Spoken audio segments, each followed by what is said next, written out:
everybody, hope you have a good day. So today we have a series of how to identify fake cards. So here you have 3 sets of different fake cards that I just packaged, sleeved, everything.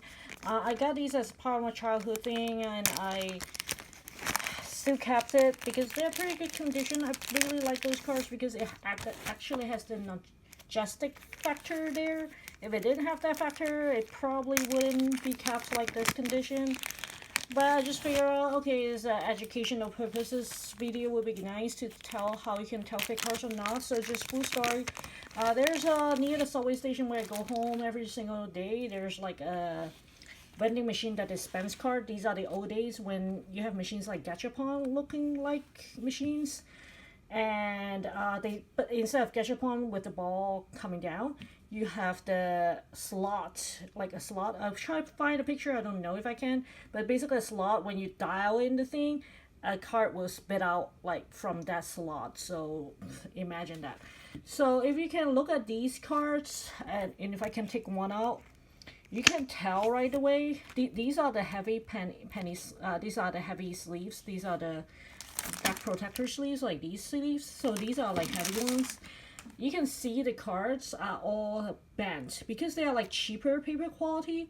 They were all bent. When you touch it, it didn't feel like the same thing. So I'm pretty sure they are fake because of that reason. You can see the colorization over time, even though I keep it in a sealed box myself because I literally have that in the box since I moved out of the house and, you know, go to school, go to work and stuff.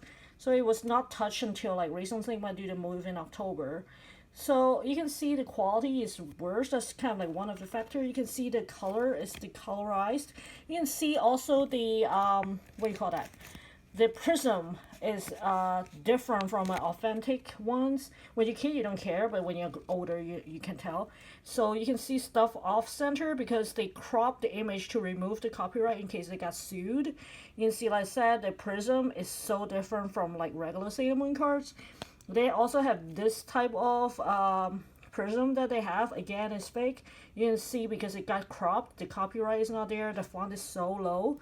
So that's how you can tell it's fake. If you look at the back, it doesn't look as shabby, but you can see again the author's name is here, but the autograph, the copyright is gone. Same thing for this one. There's not a, well, actually they kind of have the copyright, but it says Sakura 1994, which doesn't make too much sense, I guess. I'm not sure why it says Sakura, because it's like common Japanese term or something. I'll put a description if I can find it. But like if you say like these two words will make more sense because this is TV and this is a publisher, and the movie factory or whatever you call it, the movie place, and the artist, that would make more sense. But you can see this again is the word cropped there. That would not really happen that often. Again, the prism, the colorization, like this is like pink. This is not beige. You can kind of tell right away. This one is probably like slightly better, but you can see again this is slightly better because you can see the text is a little bit more to the top. But what you can see the pink color, like just like this one, is so off. You can see the color of the pink is so different, even though it was in a container. And again, I like these cards, so I'm not gonna like talk bad about it. You can see this prism that would never really happen in the old days. This red is wrong, it's off.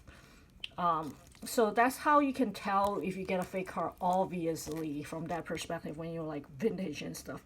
I mean, they probably have the real thing and reprint it, and that's what happened. And that's how you can tell if things are off colored, poor quality paper, cropped from an image, the edging is off. If you will, you can probably cut the card because usually there's like a line in between the paper. And these definitely don't. So I said these are nice cards for childhood. But this is something you want to watch out for to tell if something is fake or not from that perspective. I mean, like I said, these are cute cards. This one is more up, kind of, so it doesn't look as obvious. But when you look at the back, the print is not sharp. It's very faded. Even the copyright and stuff is so faded. The line is so fine.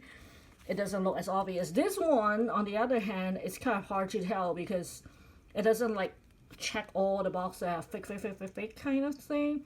because this one actually didn't look as bad. It did have the Bandai copyright. But then I figure out if I got all my cards when I was a kid at the same place, it probably is fake. Like these two, I'm a little bit bummed. As it's from the same vending machine, like I said. I'm bummed off these two cards because I like these two cards a lot when I was a kid, especially the top one, because it's like Sailormoon. But you can see again the here. I mean, there's something called off center in cards printing. But you can see the text also is like off, like this is lower and this is higher. So it's kind of like obvious. Like these two, if you just look at it from compared to the other ones, which like more fake looking, it's hard to tell. The prism is not terrible, but you know they don't do this prism and the things are not as fake. A faded color, so that's how you can tell. So that's kind of like a quick learning for vintage cards, how you can tell it's fake or not. Hope you guys enjoyed today's video. And touching the card helps a lot. I mean, seriously, touching the card helps a lot. So if you buy it online, it's probably gonna hard to tell. That said, you can see the whole lot is from childhood, so I'm gonna keep it, of course. But just kind of like figure out this is a good video to show you guys. If you guys enjoyed today's video, give me a like and subscribe. Until next time, have a good one, guys. Bye!